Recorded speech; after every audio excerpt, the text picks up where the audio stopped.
Hello everyone. Happy New Year to each and every one of you. Hope you're all doing great and hope you all had a great Christmas. And I'm so happy to come back to your homes with nuggets for 2022. You know, we all need uh, to know the principles that God wants us to follow. So today I'm going to talk a little bit about that. I hope you'll be blessed by those. And to start with, I want to ask you a question. The question I want to ask you is, how was your 2021? How was it? And I know that I can't hear your answers, but if you're thinking, I really want this to be a kind of an interactive sermon. So I really want to think about this question that I asked you. How was your 2021? If you're thinking about it, I'm sure I'll hear different answers. Some might say, absolutely fine, or some might say, just fine. Some might say, barely fine. Some might say, okay, yeah, right. And some might say, broken. So there might be different answers depending on the experience each person had in 2021, correct? There are different experiences people go through. So depending on that, today I'm sure if you're attempting to answer this question, your answer will be. But just remember one thing, it doesn't matter how your 2021 is.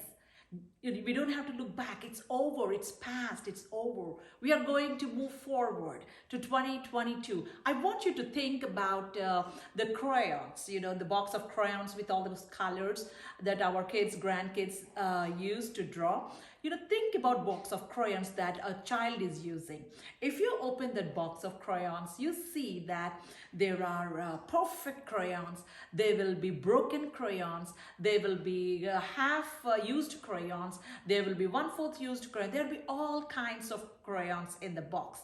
But one thing is, all crayons color. It doesn't matter if they are broken or if they are perfect, but all crayons color. Amen. What a beautiful assurance that gives us in our lives is our God is telling us that it doesn't matter how your 2021 is, because God's mercies are fresh and new every day. If you agree with me, say right where you are and amen. Okay, so they are fresh and the new mercies are fresh for every day. So because of that, our 2022, we will be able to color. Because of God's grace, our life can be blessed because of God's grace, though it's broken in 2021. But in order for us to color beautifully the 2022, we need to trust God. We need to have the faith we need. Okay, amen. And the second question I want to ask you is, did anyone made any New Year resolutions? Did you make a New Year resolution? If so, are you going to keep it? I don't make any New Year resolutions now. You know why? I break them very easily. So I lost kind of confidence in the resolutions I'm making. So I said that from many years, I really don't make any resolutions. So this year I was thinking like, I don't make any resolutions, but how can I have a better 2022? How can I make myself a better person in 2022? So that was going in my mind on 31st night actually. Then one thing struck me. Why don't I take the principles, the nuggets from the Bible?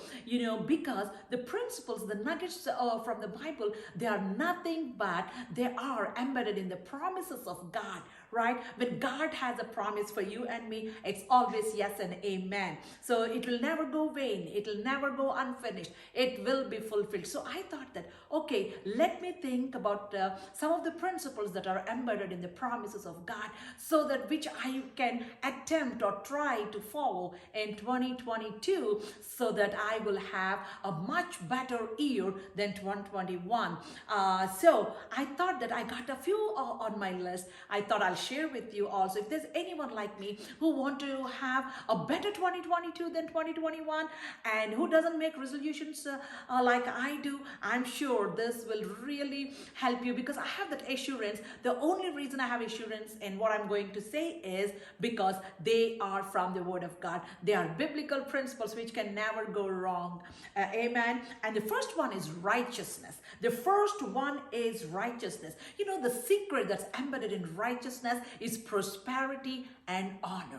Prosperity and honor. I would like to read from Proverbs chapter 2 verse 21. Proverbs chapter 2 verse 21. For the upright will live in the land, and the blameless will remain in it. Amen. So that clearly tells us. And there is another verse from Psalm 55:22. So that says, he will never let the righteous be shaken. He will never let you be shaken. So that is why let us try to wear the garment of righteousness. So in order for us to do that, I was thinking, okay, I want to be righteous. I want to be blessed the way the Word of God is saying. So how should I live? What should I do? Then my attention turned to Psalm chapter 1. When I read that just the first 3 verses of that Psalm, I figured that the righteous, they're happy, and the righteous are also, they don't grow around with sinners or scoffers or wicked people. But what they do, what the righteous do, they meditate on the Word of God day and night. That's what they do. They meditate on the law of the Lord day and night. And so that is what we have to do if we want to wear the garment of righteousness in 2022. Okay, so and be blessed with the honor and blessing God wants to give to each one of us. But we should be careful. I'm not talking about self-righteousness. Righteousness is different from self-righteousness. Righteousness brings glory to God, whereas self-righteousness brings glory to a person. Usually, excuse me, the self-righteous person, how what the self-righteous people do, they might try to use a more fine language, a decent language, which is a good thing to do. But they do all that to appear saintly in front of the other person. It's not to bring glory to God, but kind of indirectly, without their knowledge, they're attempting to bring glory to themselves. So we should be very careful. What we are trying is not for self-righteousness, but for righteousness. Amen. So, and the second nugget I want to bring to your attention is be humble. Be humble in 2022. You know what? God's hate pride. The opposite of humbleness, we all know, right? Pride, and God hates pride. And the difference between humble and pride is humble people, they never think they're better than anyone else. They never think they're better than anyone else. Whereas pride person always thinks he or she is better than someone else. That's why they are so prideful. And also, the humble person, if they want to say something, if she or he wants to say something, they do say that, but they never try hard to win an argument. Whereas a pride person tries to win an argument. I'm just saying the difference, just to show you a little bit the difference between pride and humbleness. I'm not talking about the positive pride or the good pride, which is like your pride of your grandchild, your pride of something else. That's okay. That's not the pride I'm talking about. But I'm talking about the negative kind of pride, the pride that destroys us. Pride destroys a person completely. So let us completely chop that off from our lives in 2021, and let us embrace humbleness in 2021. And usually the characteristics of humble people, they always have better relationships. For them, the other person is always first, and they're always considerate. The humble people are always considerate, and never they need attention of anyone. They never seek for attention. All these are the characteristics of humble people. And the opposite are, right? Those are the characteristics of the pride person. I want to read Proverbs chapter 11, verse 12. There are tons of references in the Bible about, the negative things that can happen to a person because of pride, and the blessings that can happen to a person because of being humble. So above, I just want to read this two verses actually. Proverbs 11:12, it says, when pride comes, then comes disgrace, but with humble is wisdom. Amen. Humble is wisdom. And the other verse I would like to read is 1 Peter 5:5, which says, God opposes the proud, but gives grace to the humble. God gives grace to the humble, and grace is what you and I need in 2022. You know what grace is, I'm sure, right? All of you who are watching, you have some idea of what grace is. It is nothing but unmerited favor of God that we don't deserve, we are not worthy of. And that kind of favor of God, undeserved, we don't deserve that favor God gives us, and that is a grace. That is grace. So let us take this garment of humbleness in 2022, which stops a person from boasting. Humble people never boast, they never brag. In everything and anything they give glory to the Lord, and they put other person first before them. So that definitely brings a great blessing. If you want to read the Bible, you will see more and more blessings with wearing the garment of humbleness. So far we talked about righteousness, and we talked about humbleness, right? And the third one is sharing. Share your blessing with others. God blessed you. God blessed you, God blessed me, God blessed all of us to be a blessing to someone else. Amen. To be a blessing to someone else. And you might be thinking that, oh, I don't have anything much. I don't have anything much. And I'm not born with a silver spoon, or I'm not born with a golden spoon. It doesn't matter. Even if you're born with a plastic spoon, let's feed another person with that plastic spoon. Help the other person with that plastic spoon. That is what God is looking.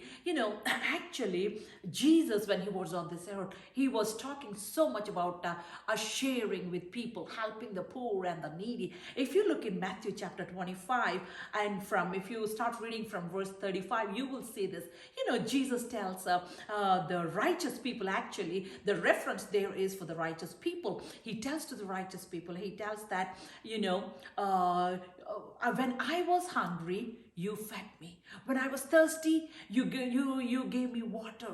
When I was naked, you clothed me. When I was sick, you took care of me. When I was in prison, you visited me. And the righteous were like confused. Lord, when did we do all this to you? We never did this to you. You are never poor. You are never thirsty. You are never hungry. When did we do all this to you, Jesus? And you know what God said?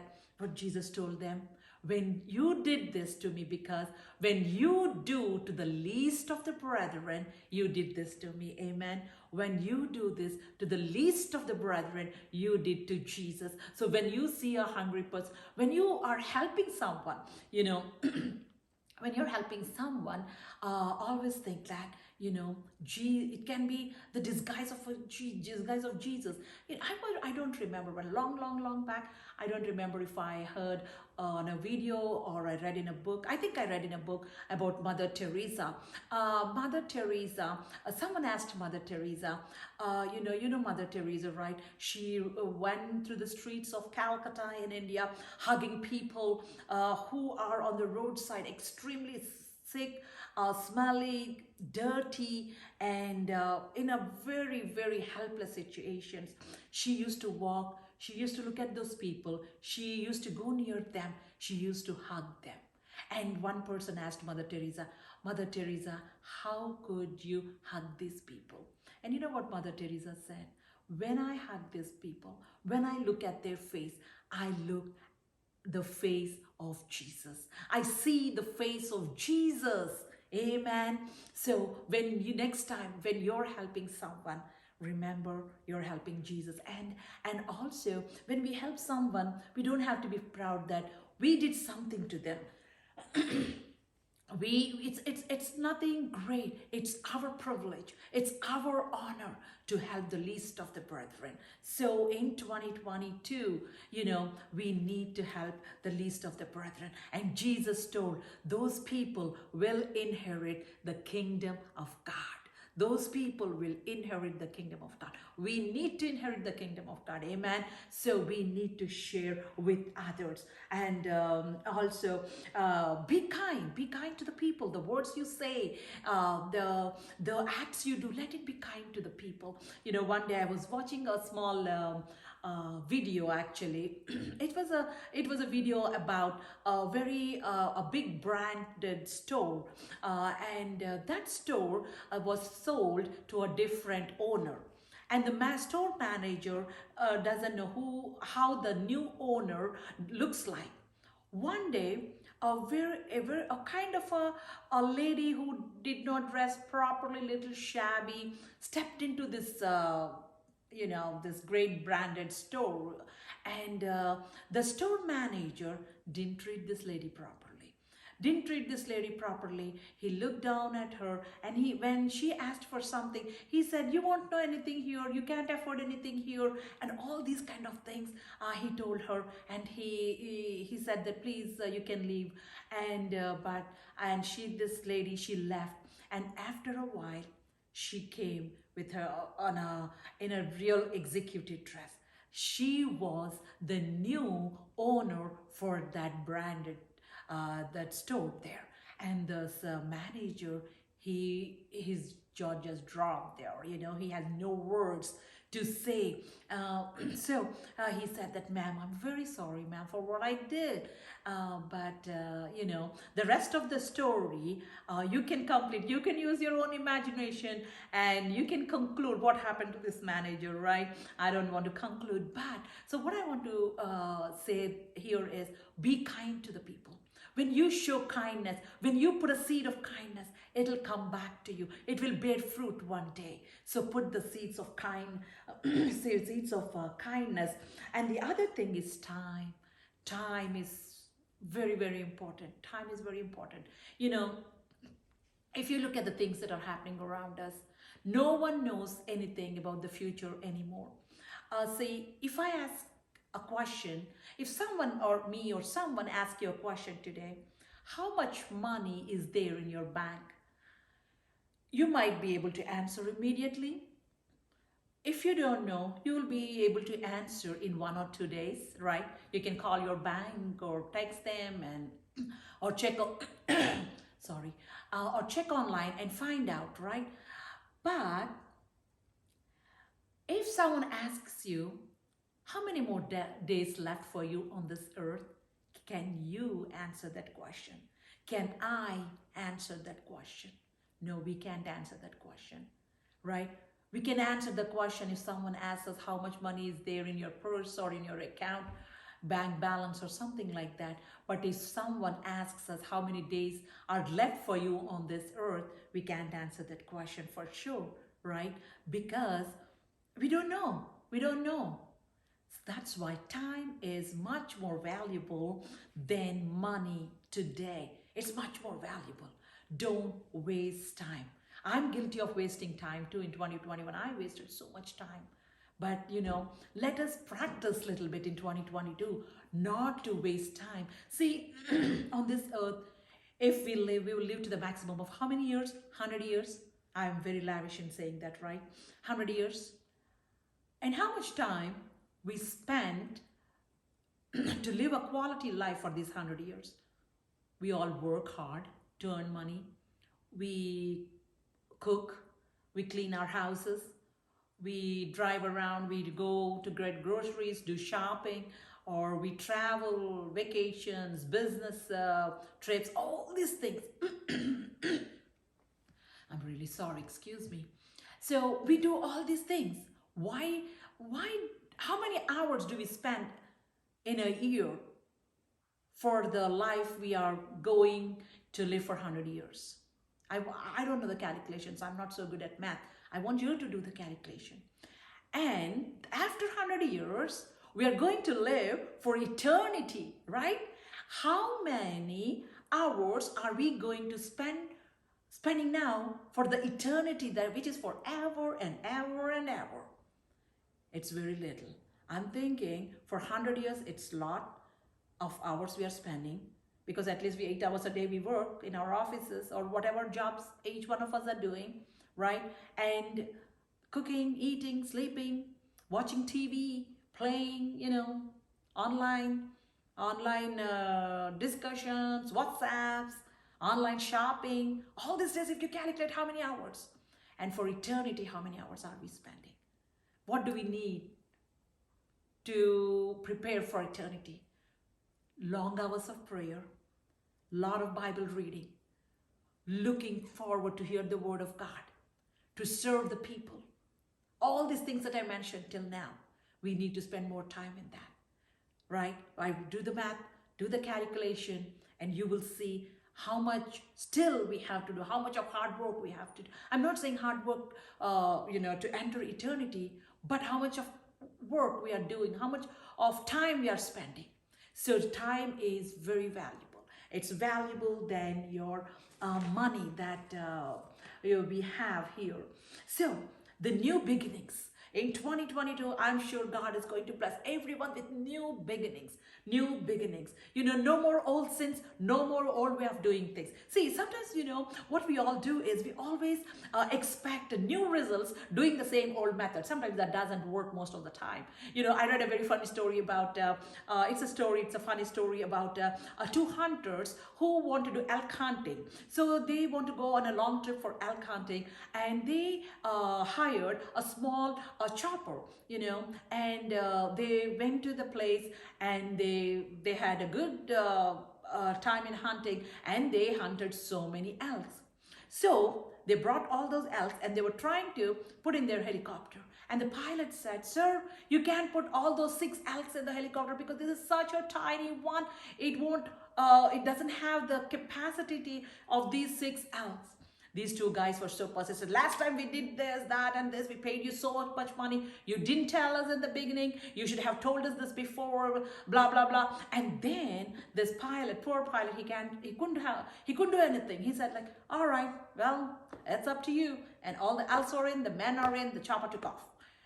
Just in a few minutes, the chopper, it suddenly, with a forced crash kind of a landing, it landed at one place. The people survived. The 2 hunters, somehow they crawled and they came out. And one hunter told the other hunter, "This place looks very, very familiar to me." And you know what the other guy said? "Yes, it does, because this is the same place we crashed last time also." So don't do the same mistakes and expect different results in this 2022. As a God's child, receive new blessings in 2022, because God has all those blessings stored for you. We need to activate them with our faith and ask. If it doesn't work, seek. If it doesn't work, knock. God will definitely answer your prayers and give you those miracles and your blessings this year. If you think that, "Oh, I'm Shanti, I'm asking from last year. Oh, last year I asked, I didn't receive anything." Then if you didn't receive anything from last year, be prepared to receive more than you asked for this year. Our God is a God of compassion. Our God is a God of love. And if you had any sadness, I lost my dear dad last year. It was a very, very sad situation in our family. Someday I will share all those experiences. It's a very sad situation. I thought that, like, how our lives going to be for the rest of our lives. Slowly it's only God. It's only God's compassion. It's only God who wiped our tears, and I am able to talk like this today. And the same God will do the same thing for you also. Maybe the 2022 is looking blank and blurry glory to you right now. You have no clue what's going to happen, but remember, God has a complete blueprint for you with all the promises and everything in your on your path, and He knows that where you fall, and He said His angels are already ready, already right there to protect you when you fall. He will never let you get hurt more than you can handle. So everything is prepared for you in 2022. So let us put all these things that I mentioned to you today in this new year, embrace them, wear them as your garments, and let there be no negative thinking. With a positive mind, with a grateful heart, let there be a beautiful 2022 in your lives, because all these are promises from God, and He is the Alpha, the Omega, the beginning and the end. Nothing is over until God says over. Amen. Nothing is over and till God says it's over. So put God first in your lives, and everything will follow. Put God first in your life and everything will follow. And so I hope these words, these nuggets for 2022 blessed you, and I hope it will be fruitful in your lives. God bless you, and have a blessed 2022.